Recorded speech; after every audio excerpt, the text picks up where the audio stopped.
Well, we worked into the night. I don't know how well you can see it on the camera here, but we are now gray.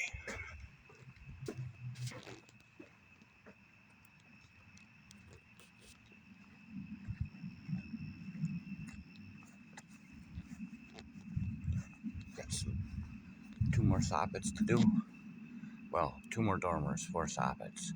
Three are taken care of and painted, finished. Front taken care of, finished. Except I need to do the fascia returns on these 2 dormers here. And the front's completely done. Gutters are replaced. Hardy board replaced, repaired. Not gutters, I'm sorry, downspouts. Stay tuned for an update.